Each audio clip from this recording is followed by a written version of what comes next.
I have 3 red wines here from the same grape. One $300, one that's $100, and one that's $16. How big of a difference is there between the 3? This is the video I wish I had when I was starting to learn about wine in graduate school. I didn't have a big budget back then, so I was trying a lot of wines, buying wines in the $12 to $20 range. It's not seeing a huge difference in between them, wondering what all the fuss was about. I wasn't bankrolling back then, but I would have loved to taste a real high quality expensive wine next to an affordable wine. That's what we're gonna do here today. And the red wine grape is Merlot. Merlot is the second most planted red wine grape in the world behind Cabernet Sauvignon.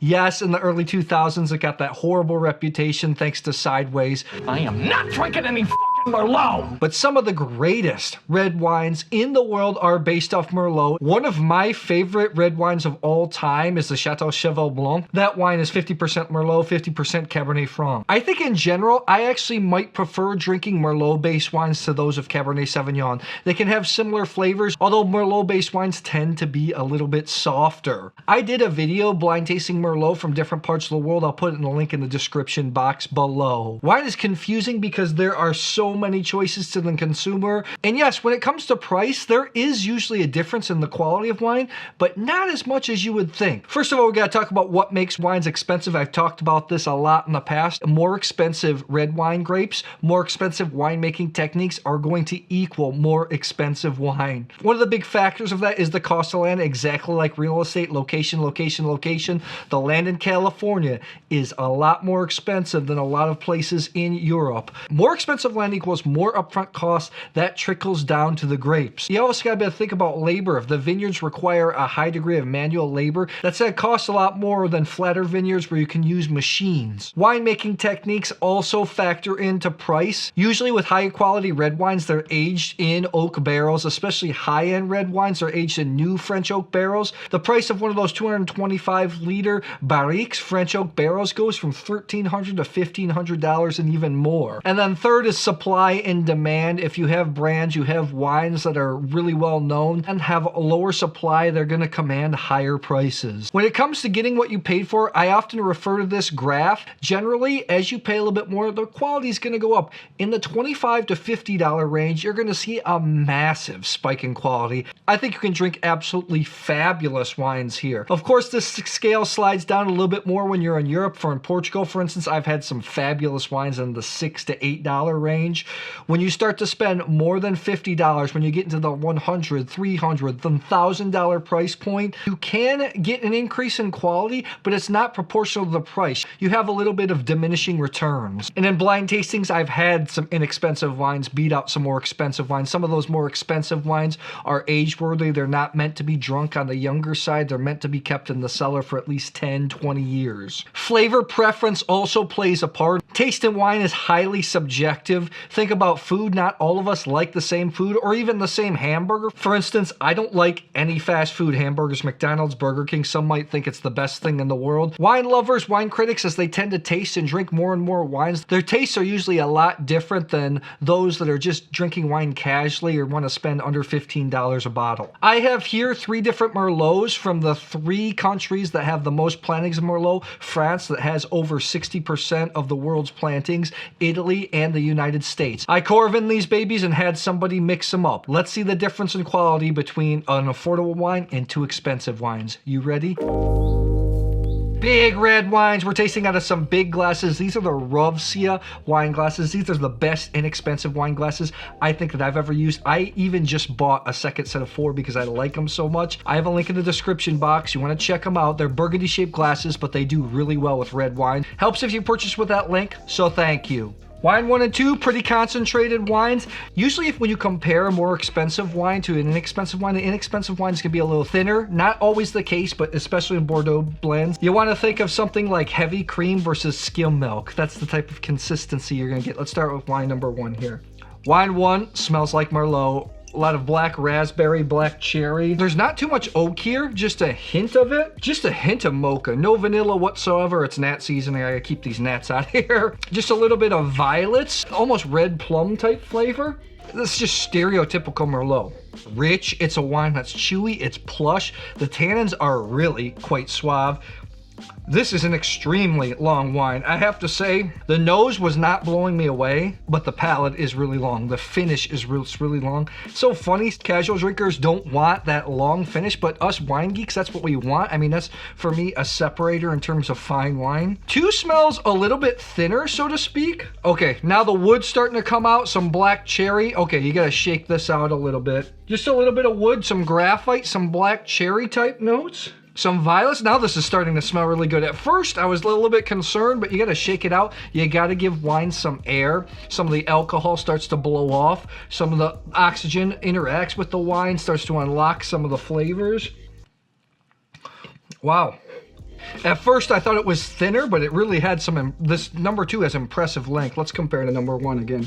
Number 1 is impressive overall, while number 2, the length is absolutely gorgeous. I mean, really good. Those are 2 good wines. Number 3 and number 2 have a similar flavor profile. They're not as fruity.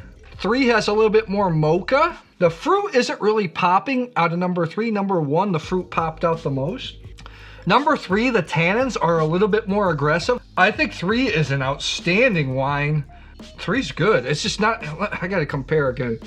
It's a little bit more oaky. I thought this would be easier, actually. I'm gonna go back and retaste in case I miss anything. When I went back and retasted, 1 really still showed strong. 2, I still think it's a good wine.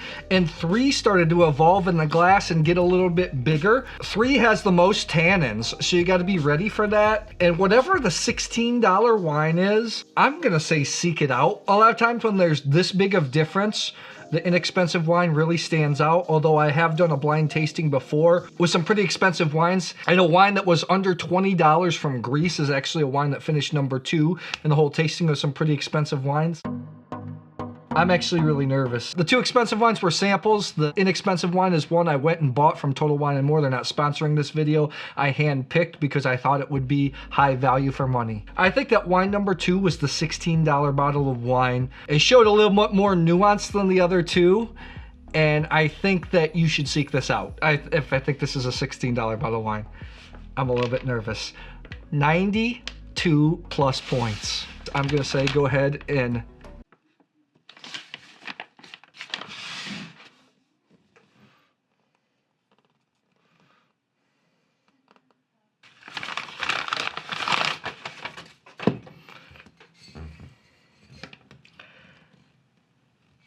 the most expensive wine in the bunch.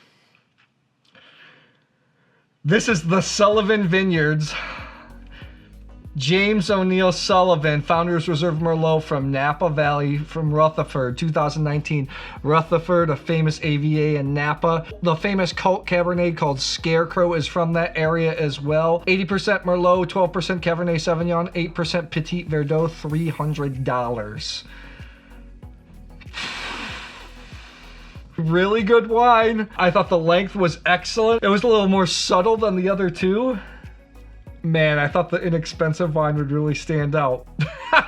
Jeez. Cool label, first of all. A little collage. I think it's a person here. Sullivan, very, very well-known Napa producer. My goodness, that's how it is. I can't get over. Wine number 3. Wine number 3, it started to grow the second time in the glass. I thought it was actually an exceptional wine. I thought that this maybe would be the $100 wine. I gave 93 points. I thought it was a very, very, very good Merlot-based wine. Are you kidding me? This is the Il Conte Villa Prandone, 9 Prandone from Marche, Italy. 2020, this is $100. Italy has the second most plantings of Merlot. Some really impressive wines like Masetto, Miani's, Bori, Philippe Merlot, some of the greatest Merlot-based wines I've ever tasted. $100. I thought this was very good. You gotta be kidding me. I thought that wine 1 was the most expensive. Handpicked this. I gave this 93 plus points.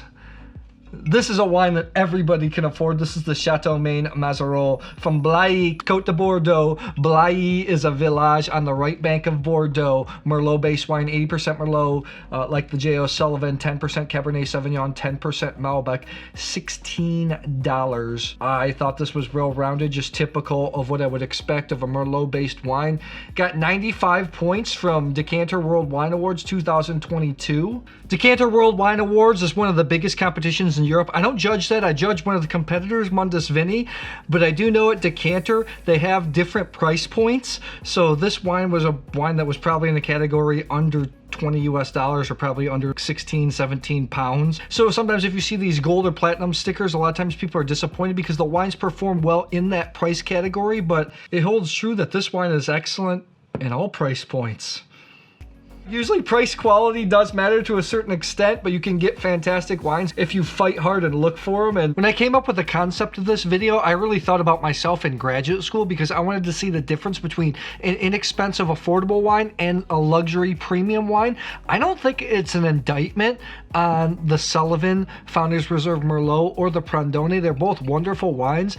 I think mostly we should just be celebrating how great the Château Mayne Mazerolles is. Even though a lot of people associate Bordeaux with some expensive wines, some of the most expensive wines in the world, first growths, you can find fantastic value in Bordeaux because there's so many appellations. Blaye, there's some great right bank stuff. Fronsac as well. I'm a big fan of Lalande Pomerol. Man, I'd like to see how this aged. 2019 great vintage in Bordeaux. Maybe in 10, 20 years time, the results are going to be completely different, but this is how the wines are showing now. Have you ever had a blind tasting like this that completely shocked you? Leave it in the comments below. See ya.